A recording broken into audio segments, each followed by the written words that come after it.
You're listening to Country Rockin' with Jay Griffin. Who didn't see that coming a mile away, huh? The home of all things country and southern rock.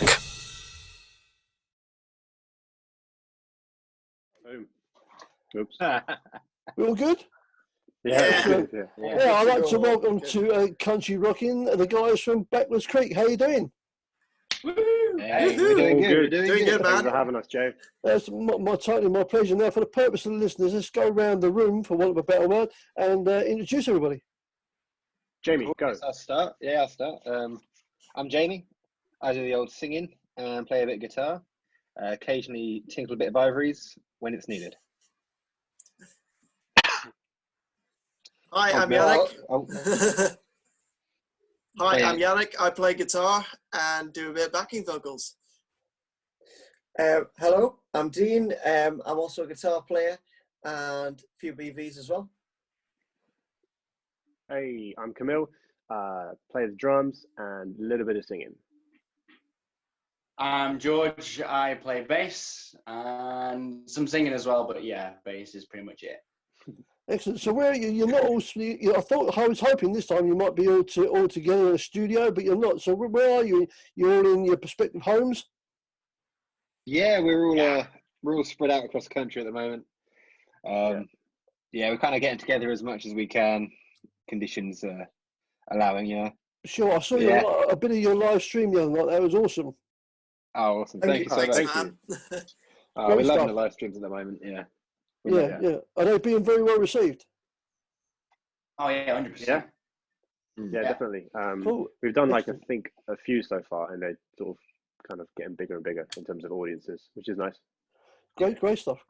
So with all this madness that's been going on over the last 3 months, how have you all individually coped with it? Well, I'll start it off. I've been doing a lot of a lot of practicing, a lot of playing.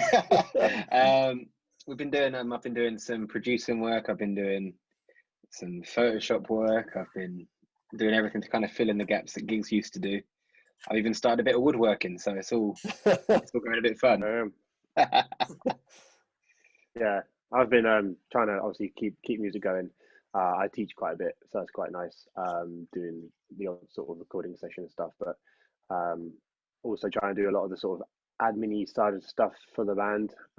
It kind of is almost nice to have some time to do that sort of stuff. It kind of gets sort of left behind most days, so now it's kind of a good bit of time to do that, you know. Yeah, I've been panicking and eating, I think. So I've been doing this work. Like 50% panicking, 50% eating, not much in between, not much sleep. But other than that, yeah, keeping up with guitar and stuff, and being like writing tunes and just asking me to sing, just trying to keep up with the music and keep things rolling, you know, as much as you can do at the moment, with obviously everything going on. But you gotta keep the faith, I guess, haven't you? You just gotta keep moving on. Absolutely. Definitely. Same here. It's just been a lot of practicing. At the start of lockdown, I've done a series where just every day I've just been learning a new songs that I've kind of in the past wanted to learn, but never really found the time to like learn the parts or learn the solo that I wanted to learn. And then I've done a bit of painting, just something a little extra artisticness. George, how about you? I think it's the same. I'm trying to keep busy. Obviously, when all this sort of started out, I still do a lot of practicing, but ended up doing quite a lot of baking bread, which is something Nice. that I would generally do. But yeah, I've carried on busking and just general practicing. I think same as Yannick, just learning songs that perhaps wouldn't necessarily look at. And also, I hope it comes across, but I have been practicing singing. But I don't know how the other guys feel about that. Definitely some singing practice somewhere in there. Hey, it sounded good. Cool. So how did the band form? Who started the band off? Well, I guess it started way back. It must have been somewhere around 2012-ish, somewhere around that kind of era.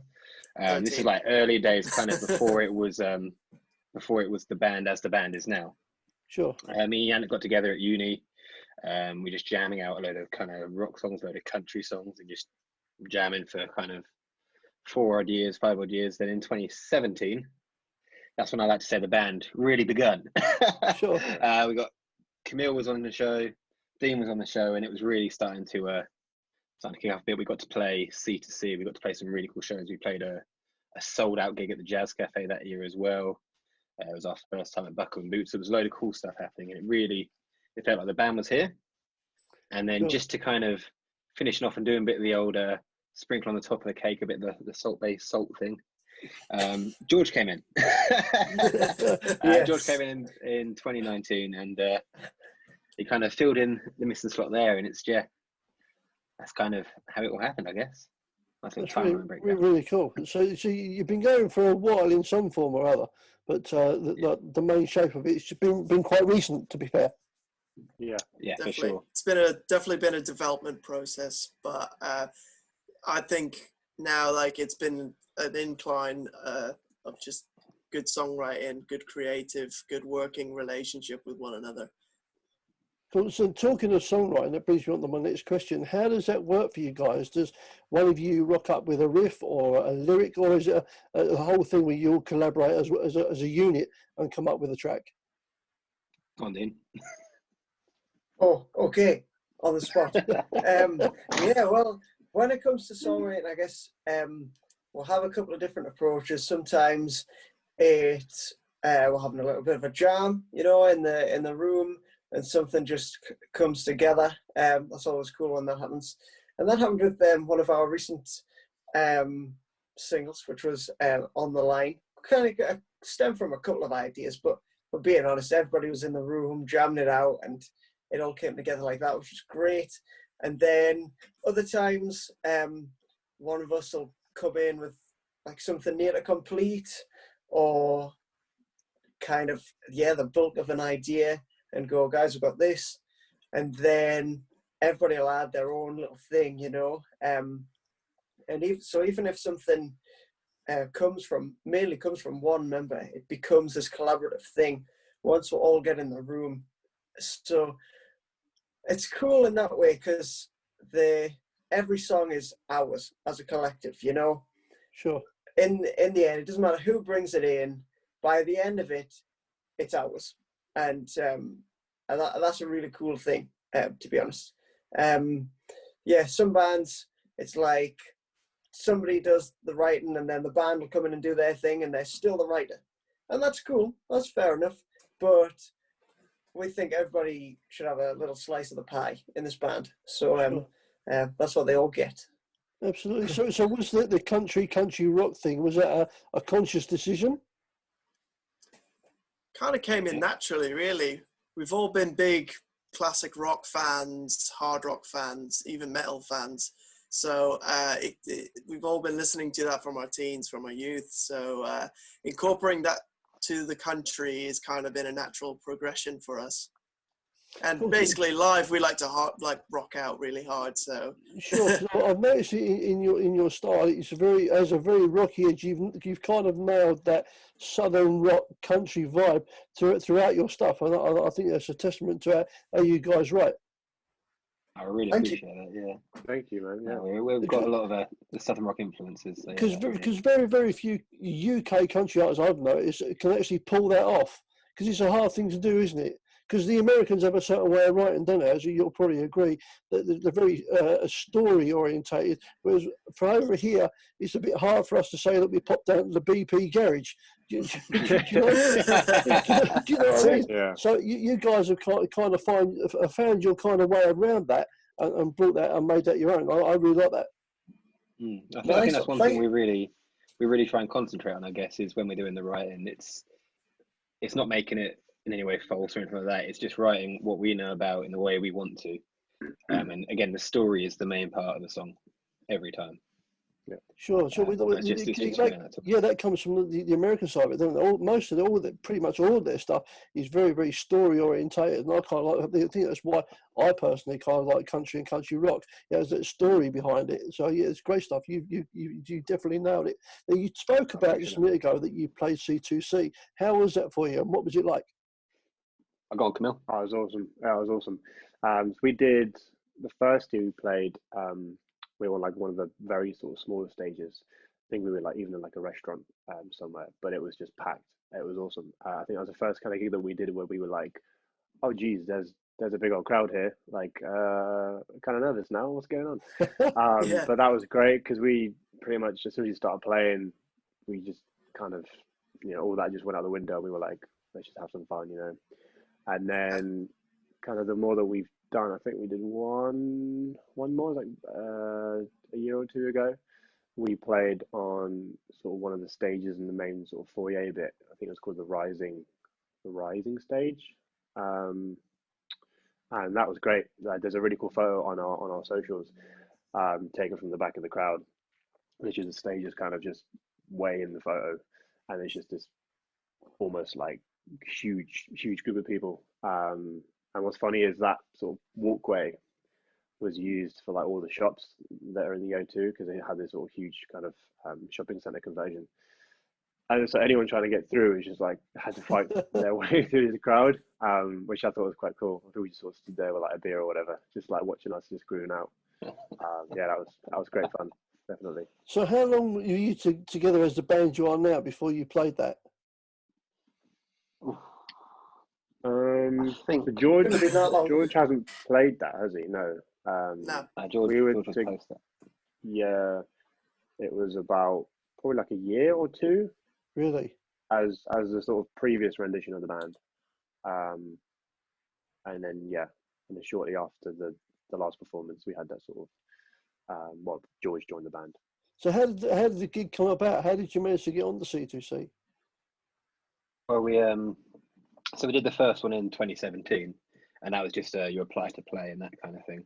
Yeah. But obviously, from between 2017 and 2019, you kind of keep in contact a bit, and everyone still has to apply to play any of those stages, whether US, UK, or whatever. But we applied again, and obviously because they already knew us, and we'd done it before, and you kind of keep the contact going. Yeah, they said, come down. And the funny thing about that weekend is we actually did a Friday and a Sunday in London. Oh, really? And on the Saturday we went up to Scotland, and for the C2C in Scotland, they don't have the same sort of thing outside, so they don't have the O2 Arena there in the same way. So this thing called Country on the Clyde gets put on, and it's on this boat on the Clyde. Really? Yeah, and it's awesome. And so we did this thing where we did the big show in London at the C2C. Drove up to Scotland that night, played on the Clyde, on this boat on the Clyde, which was packed out with people all singing along and everything. That was awesome as well. Finished that gig, back down, Sunday, C2C again, exact same stage. And yeah, I think we were the last act before the arena started. So that Sunday show was just immensely packed out. It was crazy. I bet that was awesome. Must be great. That was incredible, yeah. Yeah, it was awesome, yeah. I've seen you've won an award for Best Video of the Year for the BCMAs. How was that? Was that great going to receive that? Oh, for sure, yeah. That was an awesome thing. We did it was for our song When I Grow Up, which was the second single off of our last EP, the It's About Time EP. And we worked really closely with LR Animations. Big shout out to Lewis, if he's listening. But yeah, LR Animations, great, incredible videos, and we actually based the video on between the song and my best friend, who I call Chris, and we used features from his life and everything, because the song was kind of a bit of a tribute to him. He sadly passed away from cancer just before the song came out, and it was the last song of ours he heard. Sure. So it was really nice of Lewis to be able to just incorporate that in, and I think it kind of resounded nicely with the audiences as well. So we seemed to get really good feedback from everyone, and then winning the award. The video is very, very clever. I've watched it a fair few times. It's a stunning piece of work. Very, very clever. Thank you. Lewis did an awesome job on that, and yeah, just the way he kind of somehow like captured us in like little caricatures. That was really cool to see. Yeah. Just how he incorporated us into the scenes, you know. It was all really cool. It also captured yeah, the spirit of the song very well as well. The imagination of a child's, you know, and what better way to incorporate the idea of children's drawings coming to life, basically. Yeah, it's a stunning piece of work. It really is a really, really clever video. I appreciate nice. that. Thanks, Thank man. you. Yeah, great stuff. So, who are you guys inspired by? Who do you kind of who inspired you to do what you're doing? Go on, George. Well, it's quite hard to sort of pinpoint. I grew up with bands like Led Zeppelin because my dad was mega into them, and Black Sabbath and Dire Straits. When I first started playing, I think it was probably like Green Day. It was definitely sort of punk rock, pop punk kind of stuff. And I mean, I've played so much music over the years, through like fusion and jazz, and I seem to settle on this unknown genre called country, and I'm not quite sure what I'm doing. I'm not quite sure you should be announcing that to the rest of the guys there, be fair, George. Oh, busted. Yeah, sort of anything. I grew up with Led Zeppelin and stuff like that. So I think that's where a lot of my influences lie, but got into reggae and drum and bass, and I discover new music every day, so it's always changing. But yeah. I think I'd like to say George Brice adds flavour to country. Damn. I'm going to go with sauce. George Price there we go. Sauce. That's it. There you go. There you go. Sauce. Oh, man. So who else? Who's next? Oh, well, despite being a guitar player, this sounds so arty-farty, but the most important things are the lyrics, man. Like, it's like, it's not if you've got all these big guitar solos. I love them. They are the coolest. I just dig it. But lyrics to me are just so important. So, growing up with a lot of rock, but definitely as I've grown up into my old age, it's the songwriting heroes like Springsteen, Tom Petty, Jackson Brown, those guys who just like craft these amazing stories and put them into 3 minutes. You know, that's mad. But on top of that, the kings, the absolute kings of all music ever, have to be AC/DC. And Jay, I don't know when this is airing, man, but from the date that we're recording, AC/DC are bringing a new tune out, and I'm so excited. I know I shouldn't be promoting other bands, but I think I'm going to be okay with those guys. Yeah. I can't wait. So, yeah, that's my influences. Love them. Cool. Go on, Yannick.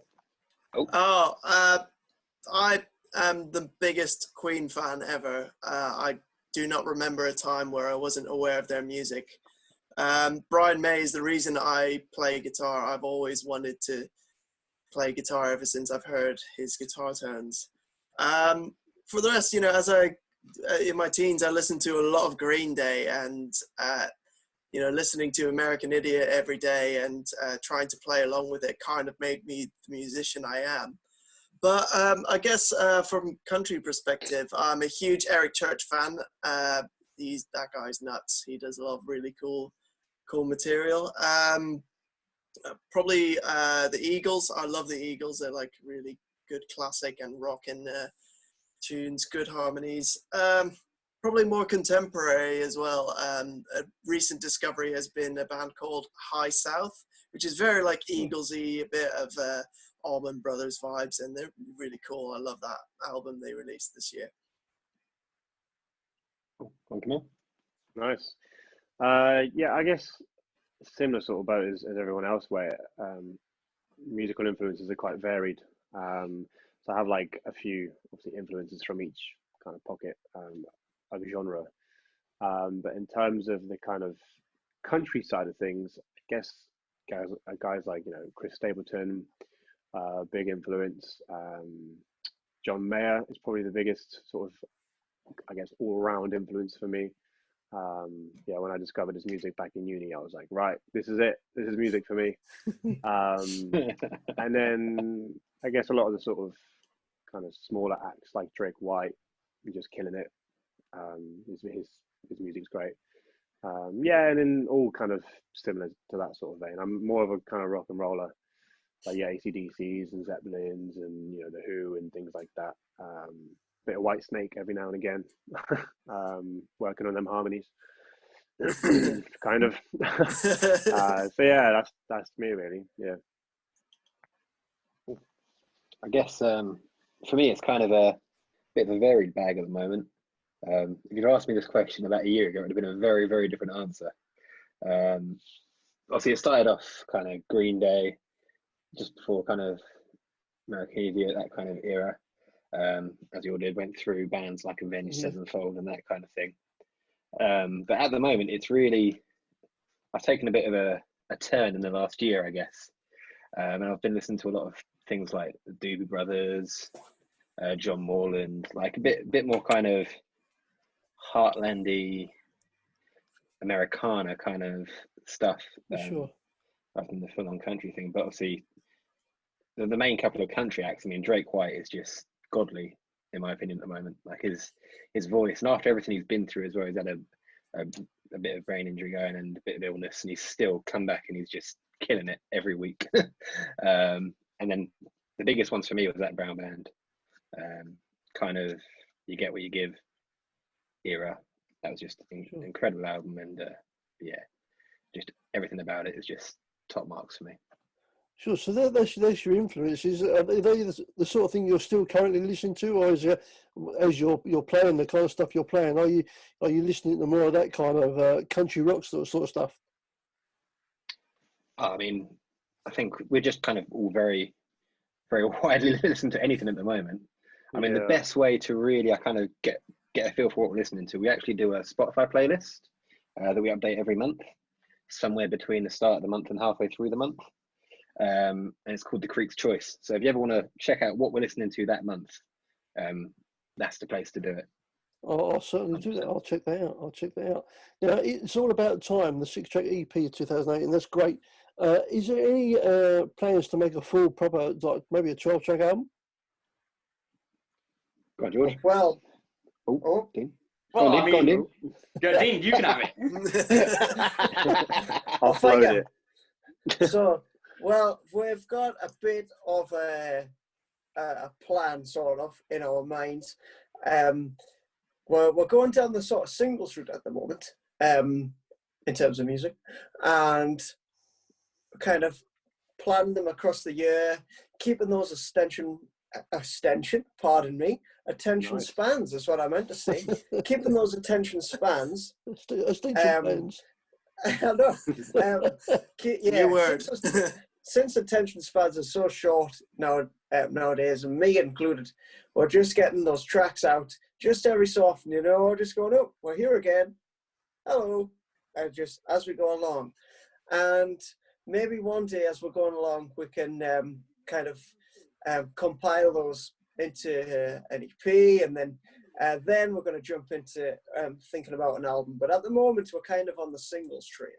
It's a very good. It's a good answer. Actually, it brings me to a bit of a question, or a lead into that.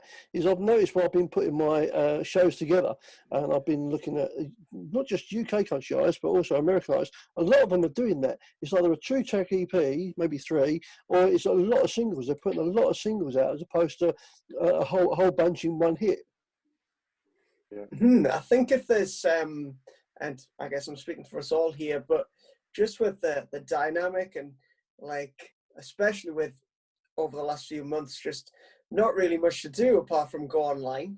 So everybody needs something new all the time. So if we were thinking, well, if we put an album out or even a longer EP, well, it could be here one week and gone the next, just with everybody wanting something fresh and new. So we thought, well, why don't we constantly try and be a part of that? We got a single here, like 6 weeks later, we're back, and just keep rolling with that, going along with the times, basically. Sure. Now, I'm sure before all this craziness happened, you had a very busy calendar for this year. So, are you gonna? Brings me to the next question. The plans for 2021. Are you gonna? Is it gonna be like a carbon copy of what would have been this year? Camille, Hopefully that sounds like so. the kind of question. Yeah, pretty much. I mean, we did have quite a lot of stuff planned, and in the diary, such as like gigs and things like that. But obviously, a lot of that has been either put on hold, cancelled, or postponed. So yeah, next year is pretty much just trying to hit the ground running. You know, a lot of the sort of admin side of things that we're managing to get done is proving quite productive, which is definitely helpful. Yeah, so we're just trying to kind of approach it a bit more, I guess, a bit more business minded in that sort of regard. I know, you know, nobody really wants to think about being in a band and doing music as like, oh, I'm in a business, but ultimately, I think the sooner you realize that you are a business, the better you'll be off. Yeah, so we're, I guess, just keeping our heads down, trying to just build on our sort of database of contacts. Definitely. And, Like yeah, since just play as many shows as lockdown, possible. yeah, since lockdown, we've been working really hard on our online presence. So we've been making, we've done a series of Creek Cave sessions where we've done a various bunch of covers, and basically just to keep people interested while they're at home. And hopefully by building this online presence, we've kind of get people in crowds in the next year. Sure. So social media is absolutely key. My wife, she does a show called Backstage Pass, where she does a lot of she promotes a lot of up and coming unsigned bands, etc. And some of them post stuff out to her, and their social media is just not up to par. It's not there, but you really have to be right on your game with social media, especially this day and age. Yeah, this is exactly what Camille was just saying. Like it's that business side of thing. Everything has to be on point at every point. Anyone can look at you. It needs to be there. Yeah, and we're pretty good in that regard, where because there are five of us, you know, we kind of are able to dish out sort of responsibilities and roles amongst the band. So most of the sort of social stuff comes from the mastermind that is George. He doesn't just play bass. He doesn't just sing. He's a media wizard. He adds sauce. Sauce, yeah. Social sauce in all the areas. Social sauce. Hey, nice. I dig it. So where can people find stuff out about you guys? Where do they go if they want to find out about you guys? The best place to go is our website, which is www.backwoodscreek.co.uk. That's Backwoods, WOODS. Failing that, we are on every social media you can think of, be it Facebook, Instagram, YouTube, some of the adult sites, but we won't talk about that here. To be confirmed. But yeah, the website is the main place. So backwoodscreek.co.uk is the place. Fantastic. Now I've got one last question. We're going to go right around the room, for want of a better word. So, if you was on a road trip, what one album would you take with you to listen to? Yannick first. Yeah. Oh no, not me. For me, I got one straight off the bat. Ready? Go on. My favorite album, John Mayer, Born and Raised. Yeah, there you go. You guys knew it. You could have probably just said it for me. Big up. Best album. I love it. Good choice. Next. Did you say road trip? Yeah. Yeah, if you were on a road trip.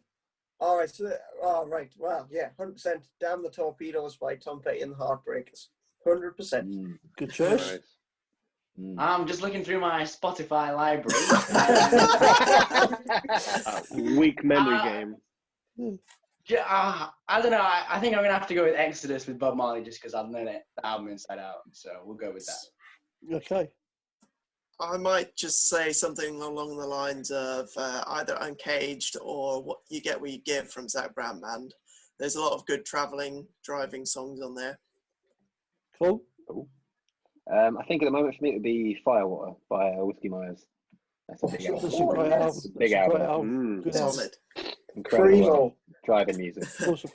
Guys, I'm going to wrap this up. I want to wish you guys all of the continued success that you're getting. Let's hope 2020 is a better year, not just for you, but for all these artists out there trying to just get out there and do their stuff and entertain people. And hopefully we'll have you back on here to have a chat. Maybe hook up and do a live stream and do some a bit of a live session for me. Sounds great, Yeah. man. We'd love that. Thank you for having us, Jay. Anytime. Thank you so much for having us. Thank you It's, so much, it's been mate. my absolute pleasure. Thanks for coming on, and we will definitely speak soon, guys. Brilliant. We'll see you soon. Amazing. Awesome. Thank you. Have a good one. Bye for now. Cheers. Cheers. So up. You're listening to Country Rockin' with Jay Griffin.